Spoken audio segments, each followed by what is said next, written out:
Hijo, estos ahorros son para emergencias, susurré, mientras él vaciaba mi cuenta bancaria justo frente a mí.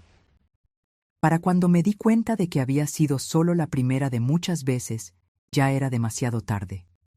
Siempre creí que una madre es para toda la vida, pero nunca imaginé que eso significaría ser robada por mi propio hijo durante años. Él sonreía mientras me decía que se encargaría de todo, pero el único cuidado que tenía era con el dinero que no le pertenecía. Pero antes de continuar, asegúrate de ya estar suscrito al canal y escribe en los comentarios, ¿desde dónde estás viendo este video? Nos encanta saber qué tan lejos están llegando nuestras historias. Fue una tarde de martes cualquiera cuando escuché las palabras que cambiaron mi vida para siempre. Carlos, mi hijo de 37 años, estaba sentado en mi mesa de la cocina, sorbiendo el café que yo acababa de servir. La luz del sol entraba por la ventana, resaltando las primeras canas en sus sienes, algo que heredó de mí, su madre de 65 años. «Mamá», dijo con esa voz calmada y controlada que siempre usaba cuando quería algo. «He estado pensando, a partir de tu próximo pago, vamos a transferir todo tu dinero a mi cuenta. Yo lo administraré todo por ti». Mi taza se detuvo en el aire. Lo miré, tratando de procesar lo que acababa de escuchar. No fue una pregunta, no fue una sugerencia. Fue una declaración, como si ya estuviera decidido. «¿Cómo que administrarás todo, Carlos?», pregunté, intentando mantener la voz firme. «Es simple», sonrió, esa sonrisa que usaba desde niño cuando quería convencerme de algo. «Ya tienes 65 años, trabajaste toda tu vida. Ahora necesitas descansar y no preocuparte por cuentas, facturas, administración financiera. Yo me encargo de todo eso por ti». Bajé mi taza lentamente. 40 años trabajando como enfermera en hospitales públicos, criando a un hijo sola, después de que mi esposo nos abandonara cuando Carlos tenía solo 3 años. 40 años ahorrando cada centavo posible, viviendo en apartamentos demasiado pequeños, usando ropa hasta que se destiñera. Todo para asegurar que mi hijo tuviera lo que yo nunca tuve: una educación de calidad, buena ropa, una vida sin las privaciones que conocí. «No lo sé, hijo. Siempre me he encargado de mi propio dinero». «Exactamente por eso, mamá. Siempre te has esforzado tanto. Ahora es hora de que descanses», insistió, poniendo su mano sobre la mía. «Permíteme encargarme de esto. Es lo mínimo que puedo hacer después de todo lo que hiciste por mí». Sus palabras sonaban hermosas, quizás incluso sinceras, pero algo dentro de mí, una voz pequeña y distante, gritaba en alerta. ¿Por qué ahora? ¿Por qué todo? Mi pensión no era grandiosa, pero había logrado juntar un buen dinero a lo largo de los años. Tenía mi propia casa, pequeña pero cómoda, y algunos ahorros. «Voy a pensarlo», respondí finalmente. «No hay mucho que pensar, mamá», dijo, y por un instante un destello de irritación cruzó su rostro antes de que la sonrisa regresara. «Es por tu propio bien. Confía en mí». Carlos se fue esa tarde dejando atrás un sobre con documentos bancarios para que yo firmara. Documentos que le darían acceso irrestricto a mis cuentas. Pasé horas mirando esos papeles, con el corazón pesado de duda. Fue entonces cuando comencé a recordar pequeñas cosas. Cómo Carlos, que ganaba 4 veces mi pensión, nunca traía nada cuando venía a cenar cada viernes con su esposa. Cómo me había pedido prestado dinero varias veces en los últimos años sin jamás devolverlo. Cómo su casa, comprada hacía 2 años, tenía muebles caros que yo sabía que su salario por sí solo no podría pagar. Esa noche hice algo que nunca había hecho antes. Tomé todos mis extractos bancarios de los últimos 6 meses y comencé a analizarlos línea por línea. Y allí estaba: un retiro de 1,800 pesos, o la moneda local, en una sucursal al otro lado de la ciudad, hecho en un día que yo estaba trabajando en el hospital. Un retiro que yo jamás había hecho. Mi corazón se aceleró mientras seguía buscando. Otro retiro desconocido 2 meses antes. Una transferencia a una cuenta que no reconocía. Con las manos temblorosas, agarré mi billetera. Mi tarjeta de débito estaba allí, como siempre. Entonces recordé. 3 meses antes, Carlos me había pedido mi bolso prestado por unos minutos mientras me bañaba, diciendo que necesitaba verificar una receta que yo había anotado. La realidad me golpeó como un puñetazo en el estómago. Mi propio hijo me estaba robando. A la mañana siguiente fui al banco tan pronto como abrió. La joven gerente, no mucho mayor que Carlos, me miró con una mezcla de compasión e incomodidad cuando le expliqué la situación. «Señora Lourdes, esto sucede más de lo que usted imagina», dijo en voz baja.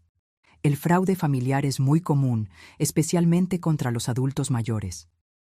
«¿Quiere presentar una denuncia formal?» ¿Una denuncia formal? ¿Contra mi propio hijo? ¿El niño que acuné en noches de fiebre, para quien cosí disfraces de superhéroe, que defendí ferozmente de las injusticias del mundo? No, respondí, tragando el nudo en mi garganta. Por ahora solo quiero cambiar todas mis contraseñas y solicitar nuevas tarjetas. Y... dudé. Me gustaría verificar si existen otras cuentas o préstamos a mi nombre. La investigación reveló lo que más temía. Una tarjeta de crédito que yo nunca había solicitado, con una deuda de 7,500 pesos. Una cuenta de servicio de luz en una dirección que no era la mía, la dirección de la casa de Carlos. Y lo peor, un préstamo de 15,000 pesos a mi nombre, solicitado hacía un año, que había perjudicado seriamente mi historial crediticio. Salí del banco sintiéndome como si hubiera envejecido 10 años esa mañana. Caminé sin rumbo por las calles, tratando de entender cómo el niño que yo había criado, que amaba más que a mí misma, se había transformado en este extraño que robaba a su propia madre. Cuando Carlos llamó esa tarde, dejé que se fuera al buzón de voz. Su mensaje fue claro. «Mamá, pasaré por ahí esta noche a buscar los documentos firmados. Ya organicé todo para que la transferencia comience el próximo mes». Fue entonces cuando tomé mi decisión. Pasé el resto del día haciendo llamadas. A una empresa de mudanzas. A un abogado recomendado por la gerente del banco. Y, finalmente, a una inmobiliaria. A la mañana siguiente, cuando Carlos llegó a mi casa para la cena de viernes que nunca se perdía, al fin y al cabo, era comida casera gratis. Fui yo quien lo sorprendió. La casa estaba completamente vacía. Carlos se quedó parado en la puerta de la sala, su rostro congelado en una máscara de incredulidad. Su esposa, Vanessa, espiaba por encima de su hombro, con los ojos como platos. «¿Mamá? ¿Qué pasó? ¿Dónde están los muebles? ¿Dónde está el televisor?» Su voz oscilaba entre la preocupación y la acusación. Yo estaba sentada en la única silla que quedaba en la casa, una silla de cocina posicionada estratégicamente en el centro de la sala vacía. Sonreí con calma, algo que no hacía de verdad hacía mucho tiempo. «Los vendí», respondí simplemente. «¿Vendiste? ¿Cómo que vendiste? ¿Por qué?» Carlos avanzó por la sala, mirando alrededor como si los muebles pudieran estar escondidos en algún lugar. «Necesitaba el dinero», expliqué, manteniendo mi voz estable. «Si tú vas a administrar mis finanzas, pensé que sería mejor asegurar que tengo algo de dinero a mano primero». La confusión en su rostro se transformó rápidamente en furia. Un tipo de rabia que yo nunca había visto en él antes. Cruda, descontrolada, aterradora. Por un momento tuve miedo de mi propio hijo. «¿Estás loca?», gritó. «¿Cómo vamos a ver televisión cuando vengamos a cenar? ¿Cómo vamos a sentirnos cómodos aquí?» Esas palabras fueron como un rayo de claridad.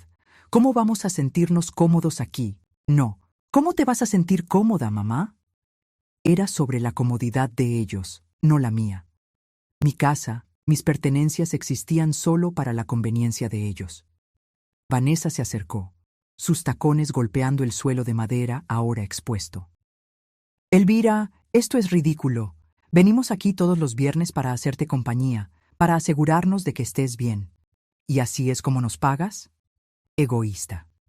La palabra no dicha flotaba en el aire entre nosotros.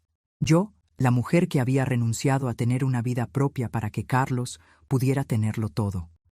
La mujer que, Durante 37 años, puso sus necesidades por encima de las suyas. La mujer que había trabajado turnos dobles para pagar su universidad. Egoísta. «La cena no está lista», dije con calma. «De hecho, no hay cena hoy. Si tienen hambre, pueden ir a comer a otro lado». El silencio que siguió fue pesado. Carlos me miraba como si yo fuera una extraña, y quizás lo era en realidad. Una versión de mí que él nunca había conocido, que yo misma apenas estaba comenzando a conocer. «Necesitas pensar con cuidado lo que estás haciendo», dijo Carlos finalmente, su voz fría y calculadora.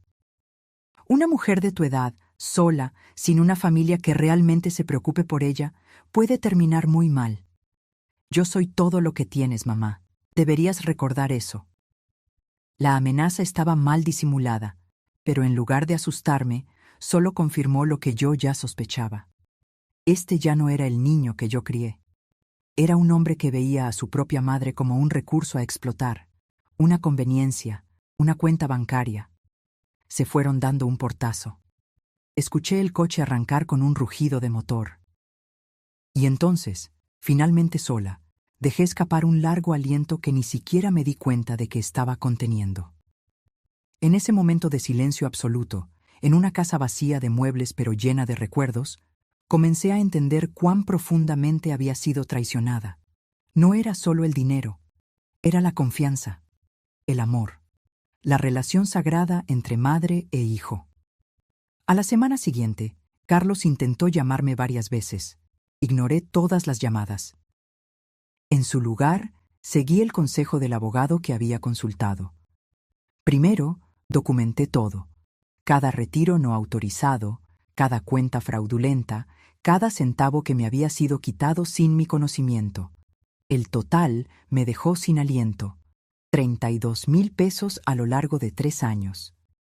Para algunos puede no parecer mucho, pero para mí representaba años de ahorro cuidadoso, de sacrificios diarios, de elegir entre necesidades porque no podía tenerlo todo. Mientras organizaba las pruebas, reviví nuestra historia, la mía y la de Carlos. El día en que nació, rojo y furioso, como si protestara por su llegada al mundo. Las noches en que trabajaba en el turno de la madrugada en el hospital, dejándolo con la vecina porque no tenía otra opción. El sacrificio de rechazar un segundo matrimonio porque el pretendiente no aceptaba otro hijo que criar. Los años en que compartimos un apartamento de una habitación, durmiendo en la misma cama hasta que él cumplió 8 años porque no podíamos pagar más espacio.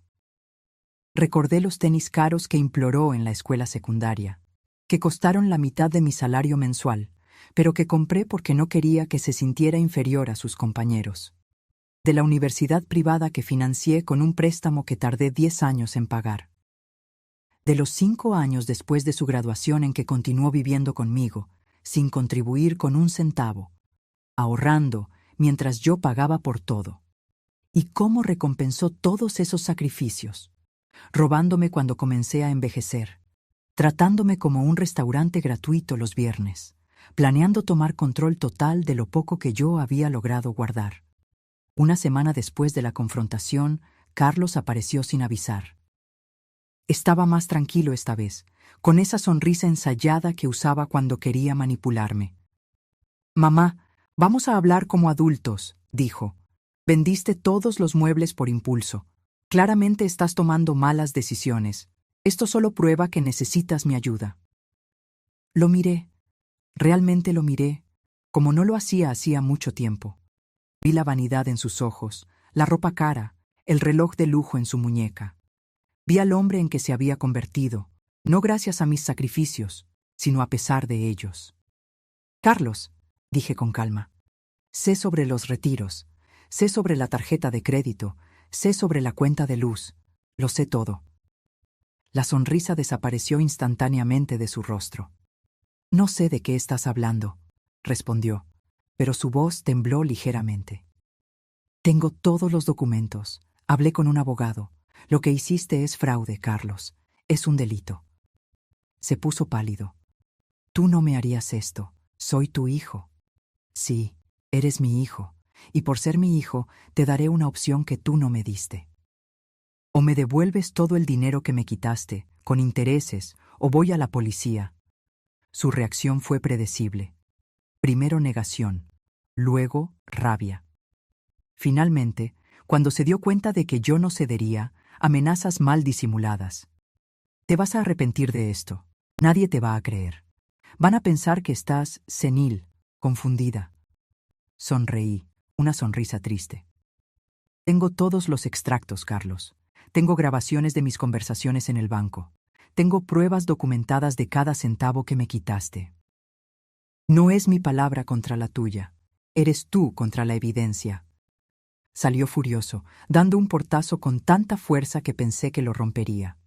Pero esta vez no me sentí culpable. No me sentí asustada. Me sentí fuerte. En los días que siguieron, Carlos inició una campaña de difamación contra mí. Publicó en las redes sociales sobre cómo su madre anciana se estaba confundiendo, cómo él estaba solo tratando de ayudar y cómo era doloroso ver a alguien que amas perdiendo la capacidad de tomar decisiones. Sus amigos e incluso algunos vecinos que lo conocían desde niño expresaron solidaridad, ofreciéndole apoyo en este momento difícil. Nadie preguntó mi versión de la historia. Fue cuando decidí que ya era hora de dejar de ser silenciosa, de dejar de ser la madre abnegada que acepta todo en nombre del amor. Era hora de luchar. El primer paso fue presentar una queja formal en el banco. El segundo, iniciar un proceso legal por fraude. Y el tercero, el más difícil, fue hacer algo que nunca imaginé que haría: exponer públicamente lo que Carlos había hecho. Mientras enfrentaba los procedimientos legales, transferí el dinero de la venta de los muebles a una nueva cuenta en otro banco. Alquilé un pequeño apartamento en otro barrio, lejos de Carlos y de los recuerdos dolorosos. Y, por primera vez en la vida, comencé a pensar en mí misma. ¿Qué quería para el resto de mi vida? ¿Qué tipo de futuro podría construir ahora, a los 65 años, comenzando prácticamente de cero? La respuesta llegó en un folleto en la sala de espera de la oficina del abogado. Nunca es tarde para empezar de nuevo. Era un anuncio de un programa de emprendimiento para adultos mayores. Miré ese trozo de papel colorido por un largo tiempo. Empezar de nuevo. Una palabra que nunca consideré que sería parte de mi vida a esta edad. Los 3 meses que siguieron fueron los más intensos y transformadores de mi vida. Mientras el proceso legal contra Carlos avanzaba lentamente, decidí que no esperaría parada. Si estaba comenzando una nueva fase de la vida, lo haría con propósito y determinación. Me inscribí en el programa de emprendimiento. El primer día, me senté en la última fila de una sala llena de personas de mi edad o mayores. Personas con arrugas de expresión que contaban historias de vidas completas, pero que, como yo, estaban allí porque creían que todavía había más por vivir y crear. ¿Por qué estás aquí?, preguntó el instructor, un hombre de mediana edad con entusiasmo contagioso. Cuando llegó mi turno, las palabras salieron antes de que pudiera filtrarlas. Porque descubrí que crié a un ladrón, no a un hijo. Y ahora necesito descubrir quién soy yo, además de ser su madre.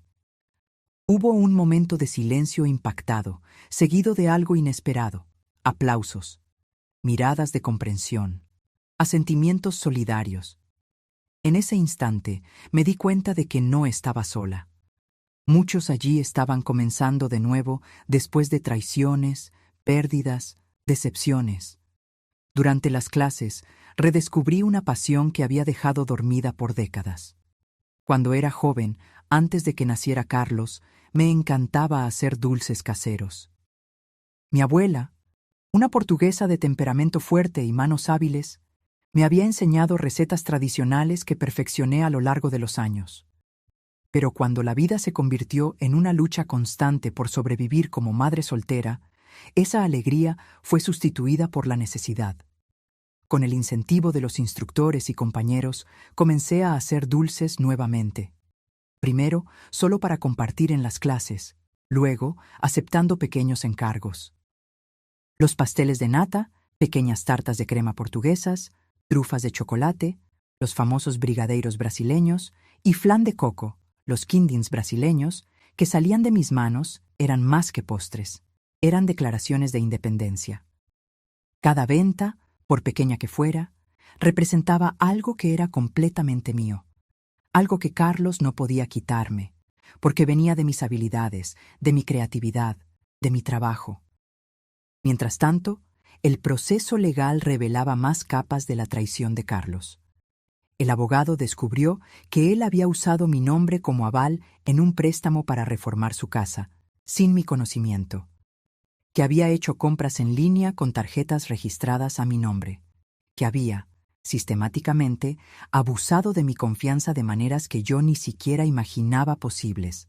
Las evidencias eran irrefutables, y finalmente los abogados de Carlos sugirieron un acuerdo. Él devolvería los $32. 000 pesos que me había quitado, más $10,000 por daños morales, y asumiría públicamente lo que había hecho, limpiando mi nombre e historial crediticio. Cuando recibí la noticia, estaba en la cocina comunitaria que alquilaba para hacer mis dulces a mayor escala. Mis manos estaban cubiertas de harina, y el olor a canela y limón llenaba el aire. Sentí una mezcla de alivio y tristeza. Alivio porque se haría justicia. Tristeza porque ningún valor monetario podría reparar el vínculo roto entre madre e hijo.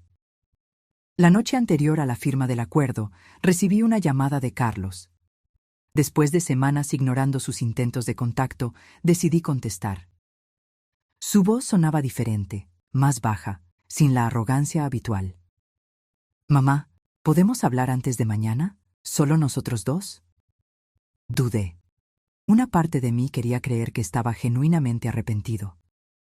Que el hijo que yo había criado, que amaba a pesar de todo, todavía estaba allí en algún lugar dentro de ese hombre que me había traicionado.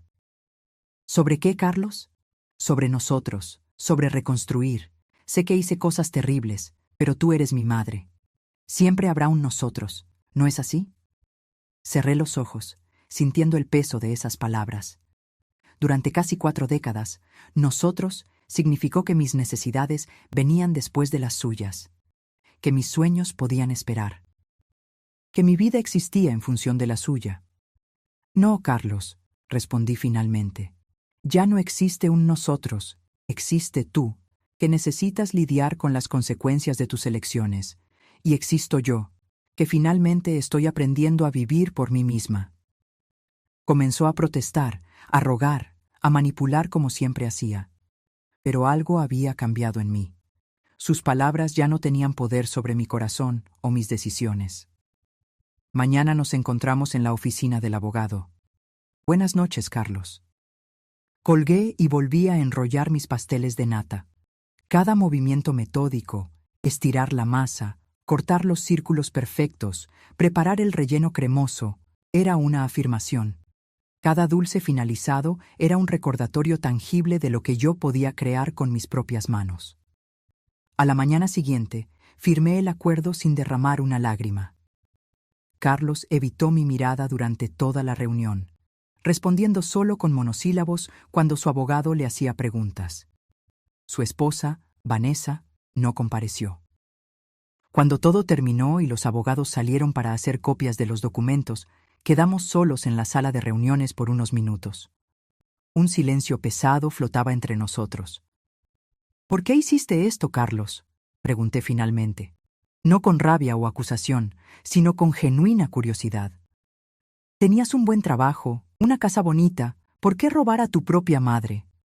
Miró hacia abajo, pasando la mano por su cabello perfectamente arreglado. No lo sé, murmuró. Al principio, fue solo una vez. Necesitaba completar el pago de la cuota inicial de la casa y estaba sin dinero. Pensé en devolverlo después. Pero luego se hizo fácil.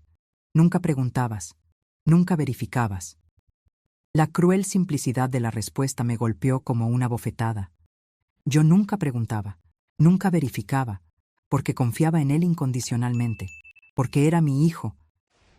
¿Y las cenas de los viernes? ¿Por qué venías todas las semanas si ni siquiera te gustaba pasar tiempo conmigo?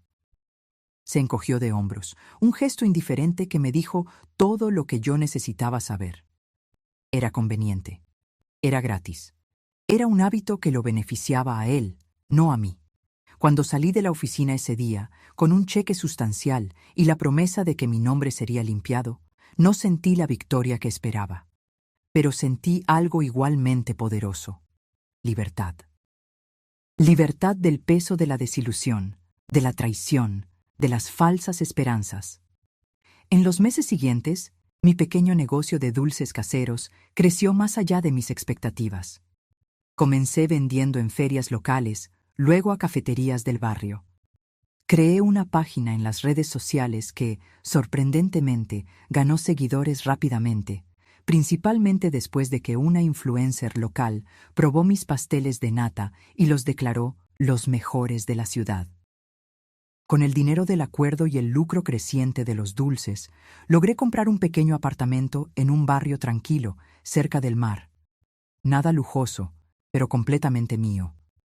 Lo decoré con muebles sencillos pero acogedores, colores vibrantes que siempre quise usar pero nunca me permití, y una cocina equipada con todo lo que necesitaba para mi nuevo oficio. Carlos intentó contactarme algunas veces después del acuerdo. Envió regalos en mi cumpleaños, mensajes en Navidad y Año Nuevo. Respondí con cortesía distante, manteniendo una frontera clara e infranqueable. Algunos amigos y familiares no entendieron mi decisión de mantener la distancia. «Pero es tu hijo», decían con asombro. «La familia es para siempre». Yo solo sonreía y respondía: «Sí, es mi hijo, y siempre lo será. Pero amor no significa permitir el abuso, el amor también incluye respeto y límites». En una tarde de domingo, mientras organizaba un encargo especial para la boda de una clienta, recibí una visita inesperada.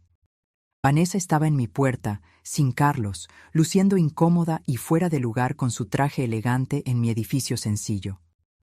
«¿Puedo pasar?», preguntó ella, sin el tono arrogante que yo recordaba. Dudé, pero la curiosidad fue más fuerte. La invité a la sala, le ofrecí café que ella rechazó. «Vine porque creo que deberías saber», comenzó ella, mirando sus propias manos. «Carlos y yo nos estamos separando». La noticia no me sorprendió tanto como debería. «Lo siento», respondí, porque parecía lo que se debía decir. «No lo sientas», me dio una sonrisa triste. Descubrí que no fui la única engañada. Había otras mujeres, cuentas secretas, mentiras sobre el trabajo, sobre el dinero, sobre todo. Asentí en silencio. El patrón era familiar. «Vine porque quería que supieras que tenías razón al alejarte», continuó ella. En su momento pensé que estabas siendo cruel. Que estabas exagerando, pero ahora lo entiendo.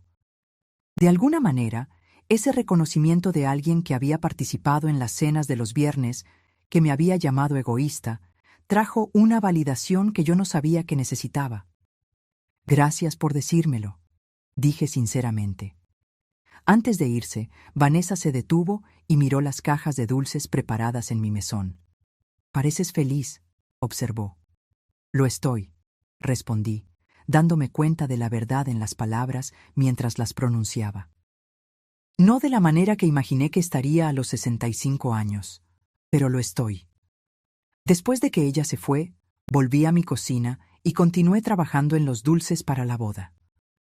Cada movimiento era preciso, cada dulce era perfecto, como la vida que estaba construyendo. No perfecta en el sentido convencional, pero perfecta para mí.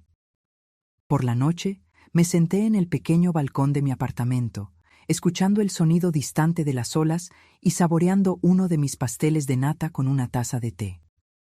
Observé el cielo transformarse en tonos anaranjados y rosados, las primeras estrellas apareciendo tímidamente. Pensé en la joven madre que fui un día, cargando un bebé en brazos y sueños en el corazón. Pensé en los años de sacrificio, en las noches sin dormir, en las comidas saltadas para que Carlos pudiera tenerlo todo. Y pensé en la mujer que era ahora, más sabia, más fuerte y finalmente verdaderamente libre. Un año pasó desde la firma del acuerdo con Carlos. El otoño había llegado nuevamente, trayendo consigo vientos más frescos y hojas doradas que danzaban por las aceras de la ciudad. Mi pequeño negocio de dulces había crecido más allá de mis expectativas más optimistas. Los dulces de Doña Lourdes ya no era solo una página en las redes sociales o un puesto en ferias locales. Ahora tenía un espacio propio, una pequeña tienda en el centro de la ciudad con grandes ventanas de vidrio que dejaban entrar la luz del sol, iluminando las vitrinas llenas de colores y texturas tentadoras. Esa mañana de lunes, mientras preparaba la masa para una nueva horneada de pasteles de nata, sonó el timbre de la puerta. Era demasiado temprano para clientes. Normalmente solo abría a las 10. Limpié mis manos en el delantal y fui a atender. Para mi sorpresa, era Marta, mi vecina de toda la vida del antiguo barrio. No la veía desde que me mudé hacía casi un año. «Lourdes», exclamó, abriendo los brazos para un abrazo. «Finalmente te encontré. El lugar está hermoso». Devolví el abrazo, genuinamente feliz de verla. Marta había sido una de las pocas personas que no tomó partido cuando la situación con Carlos se hizo pública. «Entra, entra», invité, llevándola a la pequeña área de café en la parte trasera de la tienda. Estaba haciendo un café. ¿Quieres una taza? Y tengo pasteles frescos de ayer. Mientras comíamos y bebíamos, Marta me puso al tanto de las novedades del barrio, los pequeños chismes sobre vecinos comunes, la nueva panadería que había abierto donde antes estaba la ferretería. Era extraño cómo ese mundo parecía simultáneamente familiar y distante, como una película que viste hace mucho tiempo y recuerdas solo vagamente. ¿Y Carlos?, preguntó finalmente, la voz bajando ligeramente. ¿Supiste? Negué con la cabeza. No mantenemos contacto, respondí honestamente. Supe por Vanessa que vendió la casa después del divorcio, se mudó a otra ciudad, comenzó un nuevo trabajo. Aparte de eso, no sé nada más. Marta asintió, comprensiva. Debe haber sido difícil, cortar contacto con tu propio hijo. Fue la decisión más difícil de mi vida, admití, mirando por la ventana a los transeúntes en la acera. Pero también fue la más necesaria. A veces necesitamos remover personas tóxicas de nuestras vidas, incluso cuando son familia. Especialmente cuando son familia, porque el daño es mayor. Pareces diferente, Lourdes, observó Marta. Más ligera, más segura. Sonreí, reconociendo la verdad en sus palabras. Es porque finalmente entendí que merezco más que sobras. Pasé toda mi vida poniéndome en segundo lugar. Primero fue por necesidad. Criar a un hijo sola no me dejaba opción.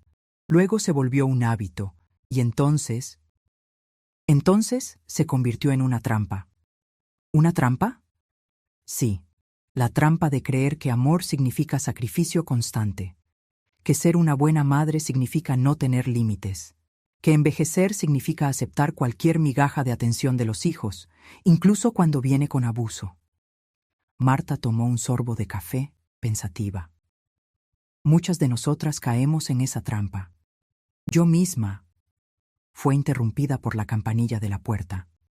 Una joven entró, mirando alrededor con curiosidad. Con permiso, me levanté. Necesito atender. La clienta era una novia en busca de dulces para su boda. Mientras conversábamos sobre sabores y cantidades, noté que Marta me observaba con una sonrisa. Cuando terminé con la clienta, que salió prometiendo volver con la confirmación del pedido, Marta se acercó. «Encontraste tu lugar en el mundo», dijo. No era una pregunta. «Lo encontré», confirmé. «A los 66 años. ¿Quién lo diría?» Después de que Marta se fue, volví a la cocina y continué preparando los dulces para el día. Cada movimiento era familiar ahora, casi meditativo. Mientras trabajaba, reflexionaba sobre la jornada del último año. No había sido fácil. Hubo noches en que me desperté llorando, sintiendo la ausencia de Carlos como un agujero en el pecho. Hubo momentos en que casi lo llamo, casi cedía a la vieja necesidad de mantener la paz a toda costa. Hubo días en que me cuestioné si estaba siendo demasiado dura, si debería darle otra oportunidad, pero luego recordaba los extractos bancarios. Las cuentas fraudulentas, la frialdad calculada con que él había planeado tomar control total de mis finanzas, y la determinación regresaba. El primer mes después del acuerdo fue el más difícil. Utilicé parte del dinero para alquilar un espacio en la cocina comunitaria, donde producía mis dulces 3 veces por semana. En las primeras semanas vendía menos de lo que gastaba. Llegué a pensar que había cometido un error terrible, que era demasiado vieja para empezar de nuevo. Fue doña Celeste, una señora de 80 años que también usaba la cocina comunitaria para hacer conservas, quien me dio la perspectiva necesaria. «Lourdes, ¿cuántos años tienes? ¿65?» «Pff», bufó, ajustando los lentes en la punta de la nariz. «Puedes vivir 20-30 años más. ¿Vas a pasar todo ese tiempo lamentando lo que perdiste o vas a construir algo nuevo?»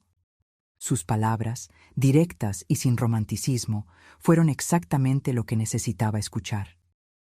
A la semana siguiente, invertí en mejores empaques, creé tarjetas de presentación y comencé a divulgar mi trabajo más activamente. El punto de inflexión llegó cuando Teresa, dueña de una cafetería encantadora en el centro, probó mis pasteles de nata.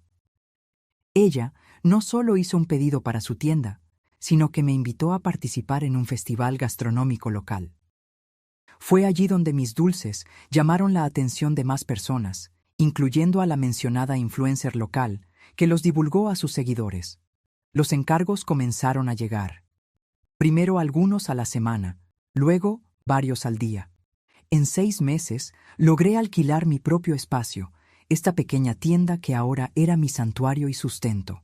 La campanilla de la puerta me trajo de vuelta al presente. Más clientes habían llegado. La mañana se transformó en tarde, y la tarde en inicio de noche antes de que me diera cuenta. Cuando finalmente giré el letrero de abierto a cerrado, sentí el cansancio placentero de un día productivo. Volví a casa caminando, como hacía todos los días. Mi apartamento quedaba a 15 minutos de la tienda, una distancia perfecta para estirar las piernas y organizar los pensamientos. El camino pasaba por una pequeña plaza donde adultos mayores jugaban dominó y niños jugaban bajo la supervisión de niñeras y abuelos. A veces, observando a esas familias, sentía una punzada de tristeza.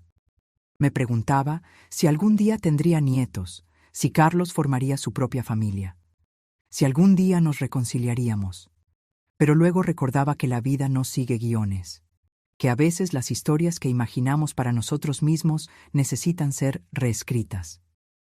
Que no siempre los finales felices son como en los cuentos de hadas. Mi final feliz se estaba escribiendo ahora, poco a poco, día tras día. Estaba en las sonrisas de los clientes al probar mis dulces, en las amistades que hice con proveedores y otros comerciantes locales, en la libertad de tomar mis propias decisiones, grandes o pequeñas, sin tener que considerar las expectativas o manipulaciones de nadie. Al llegar a casa, encontré un sobre en el buzón. No tenía remitente, solo mi nombre y dirección en una caligrafía que reconocí inmediatamente. La letra de Carlos. Por un momento, me quedé parada en la entrada del edificio, mirando ese sobre como si fuera algo vivo y potencialmente peligroso. Una parte de mí quería romperlo sin leer. Otra parte anhelaba noticias de él, por alguna señal de verdadero arrepentimiento. Subí a mi apartamento y puse el sobre en la mesa de la cocina. Preparé un té, me di un baño, comí una comida ligera. Todo el tiempo, el sobre permanecía allí, como un visitante silencioso esperando atención. Finalmente, me senté y lo abrí. Dentro había una carta manuscrita y una foto antigua. Yo sosteniendo a Carlos bebé en brazos, sonriendo a la cámara, con esa mezcla de agotamiento y alegría que solo las madres recientes conocen. La carta era breve. Mamá, no espero perdón, ni siquiera una respuesta. Solo quería que supieras que comencé terapia hace 6 meses. Estoy tratando de entender por qué hice lo que hice, ¿Por qué lastimé a la persona que más se sacrificó por mí? El terapeuta dice que tengo un largo camino por delante, que reconstruir la confianza, si alguna vez es posible, lleva años, no meses, que primero necesito convertirme en alguien digno de confianza. Vi tu tienda en las redes sociales, parece increíble. Siempre supe que hacías los mejores dulces del mundo. Estoy orgulloso de ti, aunque no tenga el derecho de sentir esto. Carlos. Leí la carta varias veces, tratando de encontrar la manipulación oculta, la agenda secreta. Pero, sorprendentemente, no parecía haber ninguna. Ningún pedido, ningún intento de justificar, ninguna solicitud implícita de reconciliación. Guardé la carta en el cajón donde guardaba documentos importantes. No respondí. No estaba lista, tal vez nunca lo estaría, pero algo cambió esa noche.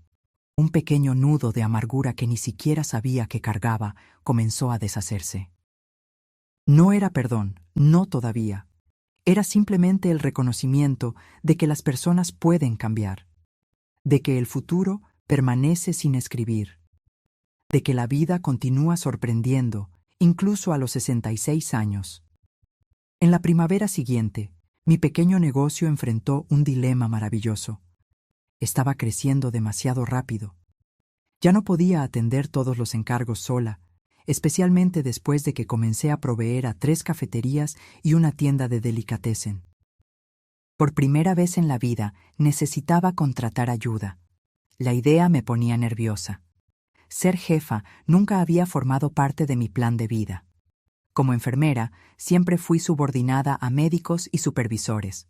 Como madre, mi papel era cuidar, no liderar. «Estás pensando demasiado», dijo Teresa durante nuestro desayuno semanal en su cafetería. Esta rutina había comenzado algunos meses atrás y se había convertido en un punto de anclaje en nuestras semanas ocupadas. Contrata a alguien. Enseña tus recetas. Delega. Mis recetas son todo lo que tengo, confesé, revolviendo el café distraídamente. ¿Y si la persona no es confiable? ¿Y si roba mis fórmulas y abre un negocio competidor? Teresa se rió, sacudiendo la cabeza. Primero, eso es improbable. Segundo, incluso si sucede, nadie hace dulces como tú, Lourdes. Hay algo especial en tus creaciones que va más allá de las recetas. Tenía razón, por supuesto. Siempre la tenía. Teresa, con sus 50 años y 2 décadas de experiencia como empresaria, se había convertido no solo en una socia de negocios, sino en una mentora y amiga.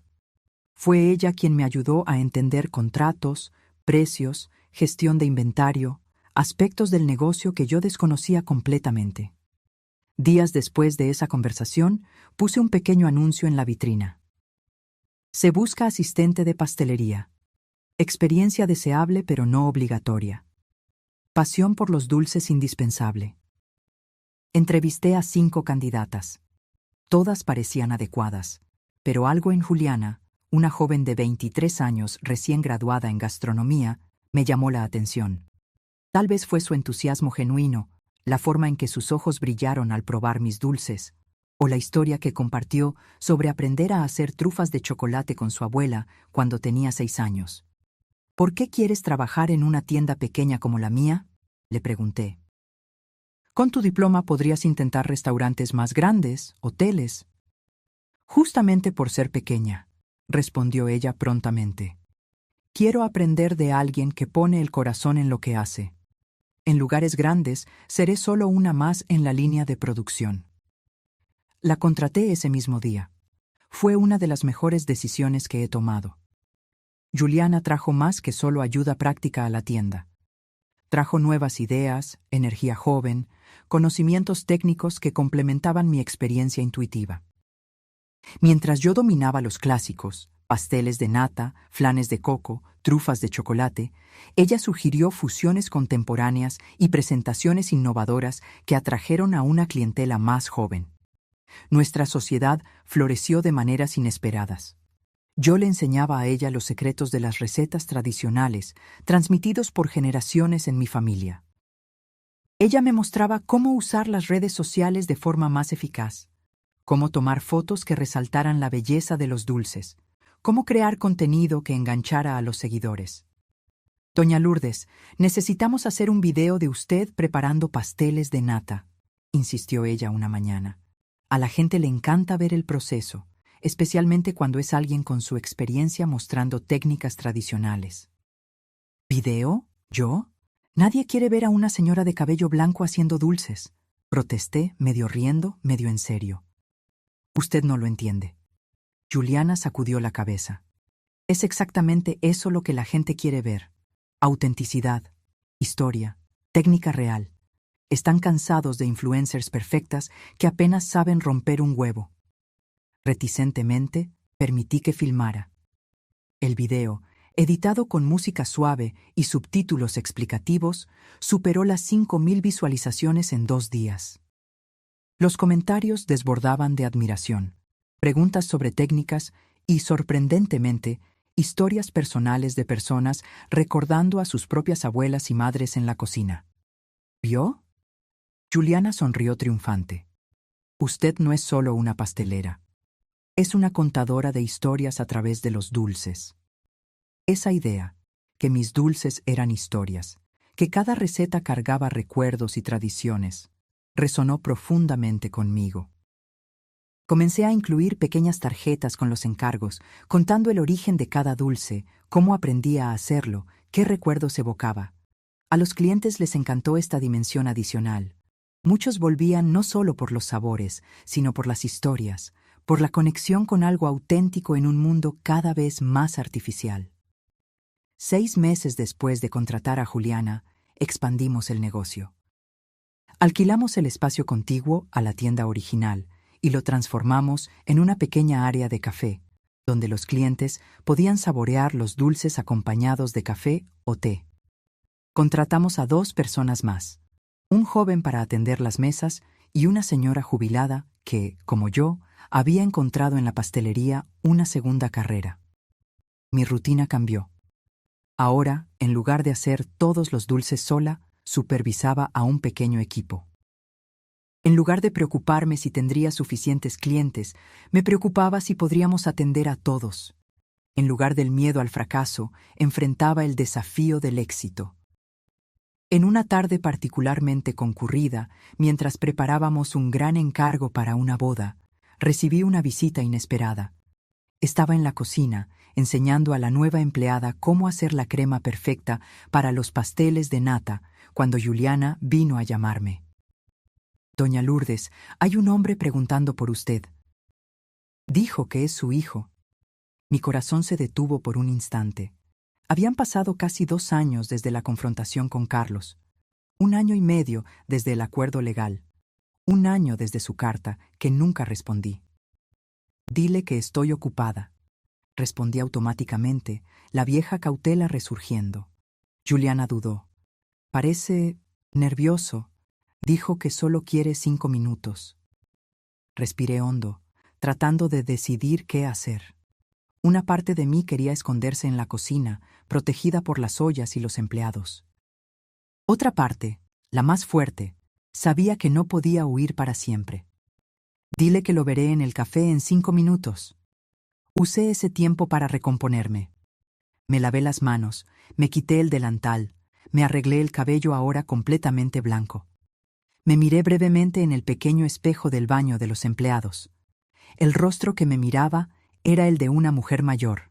Sí, pero también más confiada, más serena que la persona que yo era 2 años atrás. Carlos estaba sentado en una mesa en la esquina, mirando nerviosamente por la ventana. Parecía más delgado, más viejo. Había algo diferente en él que no pude identificar de inmediato. «Hola, Carlos», dije, sentándome frente a él. Me miró y vi la sorpresa en sus ojos. ¿Esperaba a la madre sumisa de antes? ¿La mujer que aceptaba todo, que nunca se imponía, que vivía en función de él? «Mamá», comenzó, la voz ligeramente temblorosa. «Estás diferente». «Lo estoy», asentí. «¿Qué quieres, Carlos?» Pareció momentáneamente desconcertado por mi franqueza. El viejo Carlos habría tomado control de la conversación inmediatamente, dictado los términos, manipulado sutilmente. Este Carlos parecía inseguro. Quería verte, respondió finalmente. Saber cómo estás. El lugar es increíble. Nunca imaginé que yo sería capaz de construir algo así, completé cuando él dejó la frase en el aire. No es eso, se apresuró a decir. Es que siempre parecías tan cansada, tan resignada con la vida. Ahora pareces ¿viva? Asintió, una pequeña sonrisa en sus labios. Sí, viva. Nos quedamos en silencio por un momento. Juliana apareció, trayendo 2 tazas de café y un plato con una selección de mis dulces. Cortesía de la casa, dijo con una sonrisa, pero sus ojos me preguntaban silenciosamente si yo estaba bien. Asentí levemente. Todavía estoy en terapia, dijo Carlos después de que ella se fue. 2 años ya. Ha sido difícil. Confrontar quién soy, lo que hice, por qué lo hice. ¿Y por qué lo hiciste?, pregunté, la pregunta que me atormentaba desde hacía años. Miró el café, como si las respuestas pudieran estar flotando en la superficie oscura. Al principio, era solo conveniencia. Tú estabas allí, disponible, nunca preguntabas. Después, se convirtió en una especie de derecho en mi cabeza, como si todo lo que tenías fuera parcialmente mío por derecho de nacimiento. La sinceridad desnuda de esas palabras dolía, pero también traía una extraña liberación. Finalmente, la verdad sin excusas ni manipulación. El terapeuta dice que tengo rasgos narcisistas, continuó, que crecí creyendo que el mundo, que tú, existía para servirme, que nunca desarrollé empatía real. Asentí, dándome cuenta de que eso tenía sentido. Explicaba tanto. No vine a pedir perdón, dijo sorprendiéndome. Sé que algunas cosas van más allá del perdón. Vine porque parte de mi proceso terapéutico es hacer reparaciones donde sea posible. Y quería que supieras que estoy intentando cambiar, que reconozco el daño que causé. Lo miré con nuevos ojos. Este no era el Carlos que conocía. Arrogante, manipulador, siempre con un ángulo, siempre con una agenda oculta. Este hombre parecía más humano, falible y consciente de sus fallas. Me alegra que estés buscando ayuda, dije finalmente. De verdad. Gracias, respondió, y vi lágrimas formándose en sus ojos. No esperaba nada de ti, ni siquiera que me recibieras, pero quería decir personalmente que lo siento, por todo. En ese momento, algo cambió entre nosotros. No era perdón, aún no. No era reconciliación, tal vez nunca lo sería. Pero era un reconocimiento mutuo, de que ambos estábamos cambiando, creciendo, encontrando nuevos caminos. Tus dulces siempre han sido los mejores, dijo, probando un flan de coco. Recuerdo que los hacías en las noches de domingo, cuando yo era pequeño. El comentario evocó un recuerdo largamente olvidado. Carlos a los 6 años, sentado en el mesón de la cocina, lamiendo la cuchara de madera mientras yo terminaba el dulce. Un momento simple de conexión maternal antes de que la vida se complicara, antes de que el dinero, el estatus y las expectativas distorsionaran nuestra relación. ¿Quieres conocer la cocina?, ofrecí impulsivamente. ¿Ver cómo lo hacemos ahora? Sus ojos se iluminaron con genuina sorpresa e interés. Me encantaría. Lo llevé a la trastienda de mi pequeño imperio. Le presenté al equipo, le mostré los equipos nuevos, le expliqué el proceso de producción que habíamos desarrollado. Observó todo con un respeto que nunca había demostrado antes por mi trabajo o mis habilidades. Construiste algo increíble aquí, mamá, dijo él cuando volvimos al café. Estoy orgulloso de ti. Las palabras parecían sinceras, desprovistas de la condescendencia que yo habría detectado antes. Gracias, respondí, y luego, por impulso, agregué, si quieres, puedes volver algún día, para un café, para conversar. No era una invitación a retomar nuestra antigua relación. Era la posibilidad de, quizás, construir algo nuevo, algo basado en el respeto mutuo, no en la explotación. en límites saludables, no en el sacrificio unilateral. Me gustaría eso, respondió él, con la voz embargada. Cuando nos despedimos en la puerta de la tienda, no hubo abrazos dramáticos ni promesas grandiosas, solo un reconocimiento silencioso de que el pasado no podía cambiarse, pero el futuro permanecía abierto.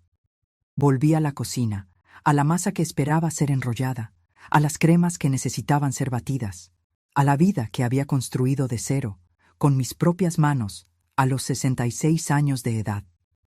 ¿Está todo bien, doña Lourdes?, preguntó Juliana, la preocupación evidente en su rostro joven. Sonreí, sintiendo una paz que no esperaba encontrar hoy. Sí, respondí, tomando el rodillo de amasar. Todo está bien. Y era verdad. Por primera vez en mucho tiempo estaba verdaderamente bien. No porque todo fuera perfecto o porque todas las heridas hubieran sanado, sino porque finalmente entendí que mi vida, mi valor, mi felicidad nunca dependieron de la aprobación o el amor de otra persona, ni siquiera de mi hijo. La verdadera liberación no estaba en cortar a Carlos de mi vida para siempre, ni en perdonar incondicionalmente y fingir que nada había sucedido. Estaba en la capacidad de establecer límites saludables, de exigir respeto, de poner mi bienestar primero, después de décadas poniéndolo en último lugar.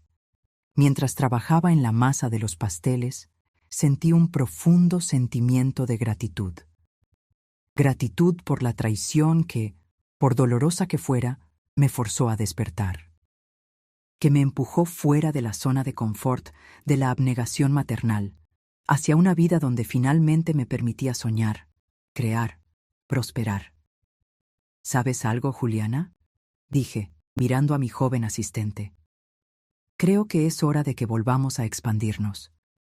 ¿Qué te parece si comenzamos a ofrecer clases de pastelería? ¿Compartir no solo las recetas, sino las historias detrás de ellas? Sus ojos brillaron. Sería perfecto, doña Lourdes. A la gente le encantaría aprender de usted. Sonreí, ya imaginando cómo sería. Una nueva dirección, un nuevo capítulo, una nueva forma de dejar mi marca en el mundo, no solo como madre, sino como mujer, como creadora, como dueña de mi propia historia. En los 3 años que siguieron a aquella visita inesperada de Carlos, mi vida se expandió de maneras que yo jamás podría haber imaginado a los 65 años, cuando aún vivía a la sombra de la maternidad sacrificial y la explotación financiera. Los dulces de doña Lourdes ya no era solo una tienda, se había convertido en una institución en la ciudad. Además del espacio original y el café, ahora teníamos un pequeño estudio donde impartía clases de pastelería 2 veces por semana. Las clases, inicialmente un experimento, se volvieron tan populares que había lista de espera de 3 meses. ¿Quién diría que a los 69 años yo sería una influencer? Bromeé con Teresa durante nuestro café semanal, ahora una tradición sagrada. Mi nieta dice que soy viral. Teresa se rió. Siempre subestimas el efecto que tienes en la gente, Lourdes. No son solo los dulces lo que los atrae. Eres tú, tu historia, tu autenticidad. Nieta. La palabra todavía me sonaba extraña y maravillosa. Sofía, una niña de 4 años con los mismos ojos castaños intensos de Carlos, había entrado en mi vida hacía 2 años, cuando mi hijo me llamó para decir que su novia estaba embarazada. No estoy pidiendo nada, me había dicho, la voz vacilante al teléfono. Solo pensé que deberías saber. Si quieres formar parte de su vida, de alguna manera. Fui a conocer a Sofía cuando tenía 3 meses. Recuerdo perfectamente sostener ese pequeño bulto, mirando el rostro que combinaba rasgos de Carlos con características desconocidas de la madre, Mariana. Recuerdo el olor a bebé, la textura de la piel imposiblemente suave, la forma en que sus deditos se cerraron alrededor de mi dedo índice. «Hola, Sofía», susurré. «Soy tu abuela». Nuestra relación se desarrolló lentamente, con visitas ocasionales, siempre respetando los límites que había establecido con Carlos. Nunca más permitiría que nadie, ni siquiera esta niña inocente, me definiera exclusivamente por lo que yo podría dar o hacer por ellos. La relación con Carlos permanecía compleja. Había momentos de conexión genuina, como cuando me ayudó a resolver un problema con el sistema de refrigeración de la tienda o cuando compartimos recuerdos de su infancia durante un almuerzo. Y había momentos de tensión, viejas dinámicas tratando de resurgir, cuando necesitaba firmemente recordarle los nuevos términos de nuestra relación. «Nunca vas a confiar en mí completamente, ¿verdad?», preguntó una vez, después de que yo gentilmente rechazara su ofrecimiento para ayudar con la contabilidad de la tienda. La confianza, una vez rota, nunca se restaura por completo, respondí honestamente. Pero eso no significa que no podamos construir algo nuevo, algo diferente. Él asintió, aceptando esta nueva realidad. Nuestra relación ahora era como un puente cuidadosamente reconstruido después de un desastre. Funcional, pero con cicatrices visibles, con límites claros de peso y carga que podía soportar. Esa mañana de primavera, mientras conversaba con Teresa, mis pensamientos divagaron hacia el futuro. A los 69 años, enfrentaba nuevamente decisiones que nunca esperé tener que tomar. Juliana quiere convertirse en socia, le confesé a Teresa. Presentó un plan de negocios bien detallado. Expansión a una segunda tienda, línea de productos empacados para supermercados, incluso un pequeño libro de recetas. ¿Y qué piensas tú?, preguntó Teresa, siempre directa. Tengo miedo, admití. Miedo de perder el control de lo que construí. Miedo de que, si cedo alguna parte, alguien pueda intentar quitarme todo de nuevo. Teresa extendió la mano y apretó la mía. Lourdes, lo que sucedió con Carlos fue una traición específica, no una regla universal. Juliana ha probado su valor y lealtad por años. Lo sé, suspiré. Racionalmente lo sé. Pero el miedo... Dejé la frase inacabada. El miedo es comprensible, pero no dejes que limite el potencial de lo que creaste. Esa conversación se quedó conmigo mientras volvía a la tienda, preparándome para una clase de pastelería. El estudio ya estaba lleno. 12 personas de varias edades, desde adolescentes hasta adultos mayores, todos ansiosos por aprender a hacer flanes de coco perfectos. Mientras enseñaba, observando rostros concentrados, manos torpes intentando replicar mis movimientos precisos, me di cuenta de algo importante. Lo que yo había construido ya no era solo mío. Era más grande que yo. Se había convertido en una comunidad, una tradición, un punto de encuentro entre generaciones. Después de la clase, llamé a Juliana a mi pequeña oficina en la parte trasera de la tienda. Entró luciendo nerviosa, probablemente esperando una respuesta a su plan de sociedad. «Quiero mostrarte algo», dije, abriendo un cajón y sacando un cuaderno antiguo, con tapa de cuero desgastada y páginas amarillentas. «¿Qué es esto?», preguntó ella, sentándose frente a mí. «Recetas de mi abuela», expliqué, abriendo el cuaderno con cuidado. Escritas a mano, algunas con más de 100 años, recetas que vinieron de Portugal, que sobrevivieron a guerras, migraciones, pobreza. Juliana miró el cuaderno con reverencia, entendiendo su valor histórico y sentimental. «Nunca le mostré esto a nadie», continué. «Ni siquiera a Carlos. Era mi tesoro, mi secreto. Pero me di cuenta de que los secretos guardados mueren con nosotros. Las tradiciones no compartidas desaparecen».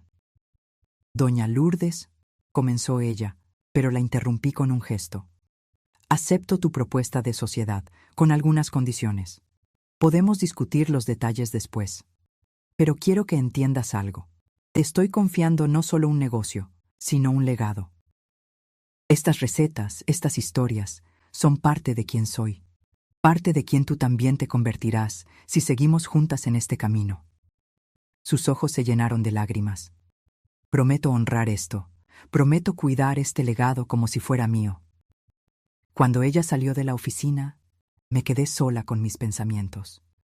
Acababa de tomar una decisión que cambiaría el rumbo del negocio que construí de cero. Estaba renunciando al control absoluto, confiando en alguien nuevamente. La idea todavía me asustaba, pero de una manera diferente. Era el miedo saludable que acompaña a cualquier gran cambio, no el miedo paralizante nacido del trauma. Esa noche, sentada en el balcón de mi apartamento, reflexioné sobre la jornada de los últimos 4 años, de la mujer sumisa y explotada a la empresaria respetada, de la madre que vivía solo para el hijo al ser humano multifacético con propósitos y sueños propios, del miedo al coraje, de la soledad a la comunidad. El domingo siguiente, Carlos trajo a Sofía para pasar la tarde conmigo. Establecimos esa rutina mensual, no demasiado frecuente para abrumarme, no tan rara como para que Sofía no me reconociera. Un equilibrio que funcionaba para todos nosotros. «Abuela, ¿podemos hacer dulces?», preguntó Sofía tan pronto como llegó, sus ojos brillando de anticipación. «Claro, mi amor. Hoy vamos a hacer trufas de chocolate. ¿Qué te parece?». Mientras preparábamos los dulces juntas, yo en el mesón y ella en un banquito para alcanzar la altura, Carlos observaba desde la entrada de la cocina. Había algo diferente en su mirada. Ya no era la expectativa de recibir, sino la alegría de ser testigo.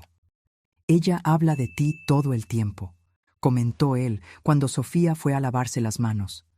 «De los dulces de la abuela, de las historias de la abuela. Eres su persona favorita». Sonreí, sintiendo el calor de ese comentario. «Ella también es muy especial para mí». «Me alegra que tengan esa relación», dijo él, dudando antes de continuar. «Una relación mejor que la nuestra». La franqueza me sorprendió. «Diferente», corregí gentilmente. «Ni mejor ni peor, solo diferente». Carlos asintió, comprendiendo. «¿Sabes qué es lo que más me impresiona de todo esto?». Hizo un gesto abarcando mi cocina, la tienda, mi nueva vida. «No es el éxito en sí, aunque es notable. Es que construiste todo esto después de los 65 años, cuando la mayoría de la gente piensa que es demasiado tarde para empezar de nuevo». «Nunca es demasiado tarde para vivir con autenticidad», respondí. «El tiempo perdido está perdido, pero el tiempo que resta es un regalo». Él reflexionó sobre eso por un momento. El terapeuta dice algo parecido, que debemos dejar de lamentar el pasado que no podemos cambiar y enfocarnos en el futuro que aún podemos crear. «Tu terapeuta parece sabio», sonreí. Sofía regresó, interrumpiendo nuestra conversación con demandas por más chocolate. Mientras la ayudaba a enrollar las pequeñas bolitas de trufa entre las manos, pensé en el significado más profundo de lo que estaba sucediendo. 3 generaciones en la misma cocina, una tradición siendo transmitida, no solo de recetas, sino de valores, trabajo arduo, creatividad, independencia, resiliencia. Y también límites saludables, respeto mutuo, expectativas claras, lecciones que yo no había logrado enseñar a mi hijo, pero que tal vez podría ayudar a inculcar en mi nieta. A la semana siguiente, Juliana y yo firmamos los papeles de la sociedad. 51% para mí, 49% para ella. Una división que reconocía su participación crucial, mientras preservaba mi control final sobre decisiones importantes. El contrato, cuidadosamente revisado por mi abogado, incluía cláusulas de protección para ambas partes y un plan de sucesión gradual. En 5 años, si todo va bien, tendrás la opción de comprar otro 20%, le expliqué mientras firmábamos los documentos. Eventualmente, este lugar será más tuyo que mío. Y está todo bien, es como debe ser. Nunca cambiaré el nombre, prometió ella. Siempre serán los dulces de Doña Lourdes, incluso cuando usted esté jubilada en alguna playa. Me reí de la idea. ¿Jubilada? ¿De nuevo? No, gracias. Prefiero seguir haciendo lo que amo hasta que no pueda sostener una cuchara. Pero sus palabras plantaron una semilla. No sobre la jubilación. Después de décadas trabajando para sobrevivir, ahora trabajaba por placer y propósito, sino sobre el futuro más distante, sobre lo que quedaría después de que yo ya no estuviera aquí. En las semanas siguientes, comencé un proyecto que había pospuesto por mucho tiempo. documentar formalmente todas las recetas tradicionales de la familia, junto con las historias detrás de ellas. No solo las técnicas culinarias, sino los recuerdos, los contextos, las personas que las habían transmitido. Mi abuela haciendo pasteles de nata en la cocina minúscula del apartamento en el suburbio. Mi madre preparando flanes de coco para vender en el vecindario en tiempos difíciles. Yo misma, joven e inexperta, aprendiendo por ensayo y error. Teresa me convenció de transformar ese proyecto en un libro real. No es solo un libro de recetas, insistió ella. Es un libro de memorias, una pieza de historia cultural, un documento de resistencia femenina. La idea parecía demasiado grandiosa para mí, pero la semilla estaba plantada. En una tarde tranquila, mientras organizaba fotografías antiguas para incluir en el libro, recibí una llamada inesperada. Era Amanda, la gerente del banco donde todo comenzó 4 años atrás, cuando descubrí los primeros retiros no autorizados de Carlos. Señora Lourdes, dijo ella, sonando animada. No sé si me recuerda, pero... Claro que recuerdo, Amanda, interrumpí con una sonrisa. ¿Cómo podría olvidar a la persona que me ayudó a recuperar mi independencia financiera? Ella se rió. Me alegra que haya tenido ese impacto. De hecho, estoy llamando porque tengo un pedido un poco inusual. Estamos organizando una serie de charlas sobre educación financiera para mujeres, especialmente mujeres mayores, y me encantaría que usted compartiera su historia. La propuesta me tomó completamente por sorpresa. ¿Yo? ¿Dar una charla? Amanda, soy solo una pastelera.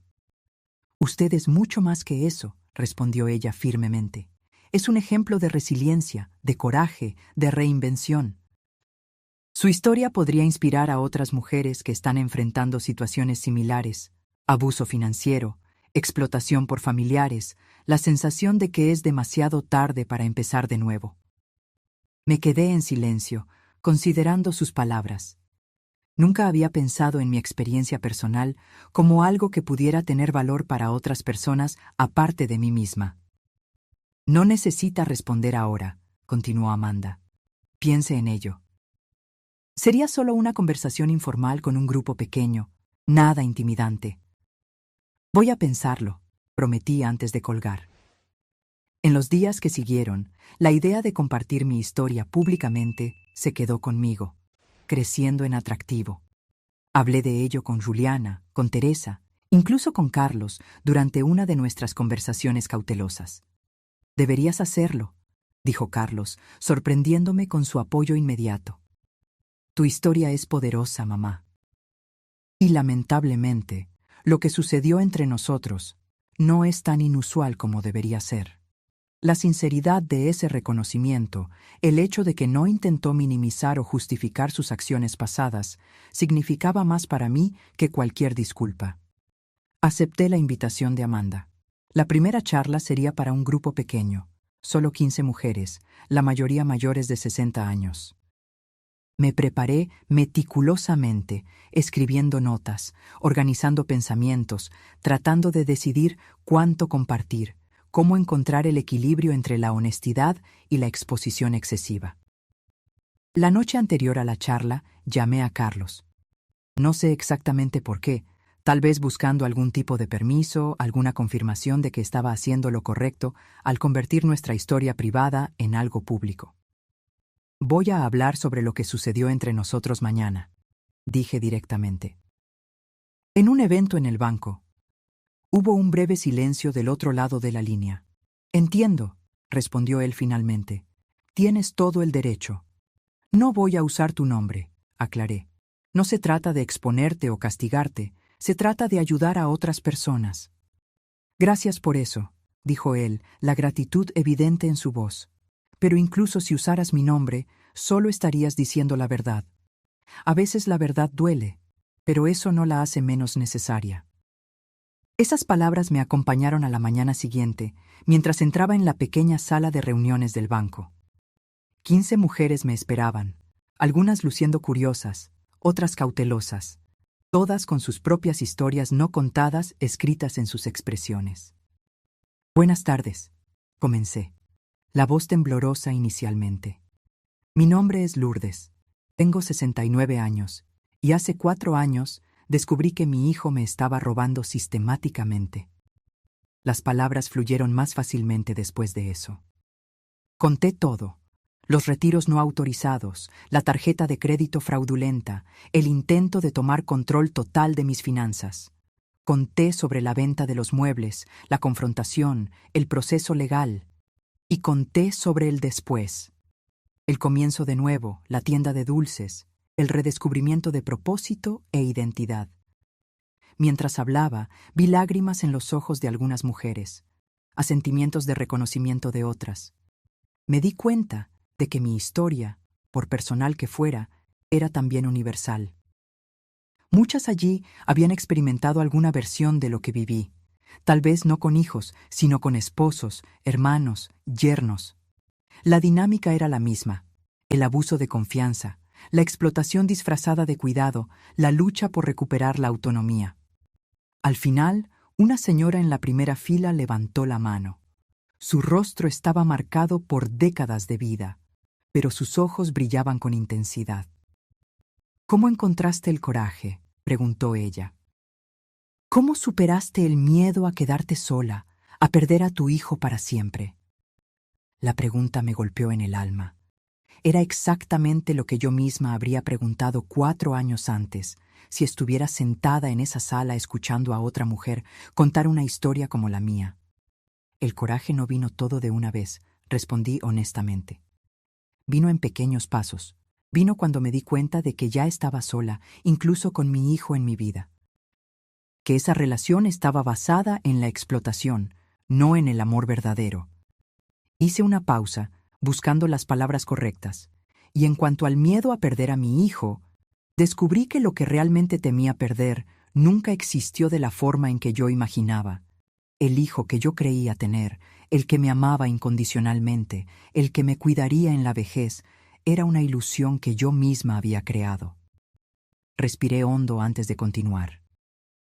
La paradoja es que, al alejarme, al establecer límites claros, al exigir respeto, creé espacio para una relación nueva y más saludable.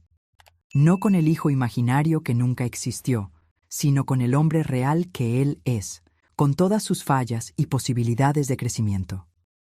La mujer asintió lentamente, absorbiendo mis palabras. Otras manos se levantaron, otras preguntas vinieron. Me sorprendió mi propia claridad, la seguridad con que hablaba sobre temas que antes me causaban tanta vergüenza y confusión. Cuando la sesión terminó, varias mujeres se acercaron para compartir brevemente sus propias historias, para agradecer, para pedir consejos. Amanda observaba todo con una sonrisa satisfecha. «Eso fue poderoso», dijo ella cuando la última participante se fue. «Más poderoso de lo que esperaba». «¿Te importaría hacerlo de nuevo? ¿Tal vez para un grupo más grande?» La miré, sintiendo una mezcla de agotamiento emocional y profunda satisfacción. «Sí», respondí. «Creo que lo haría de nuevo». Salí del banco esa tarde con una nueva comprensión de lo que había logrado en los últimos años. No era solo un negocio próspero, una independencia financiera, una identidad renovada. Era también una voz, una historia que podía alcanzar a otras personas.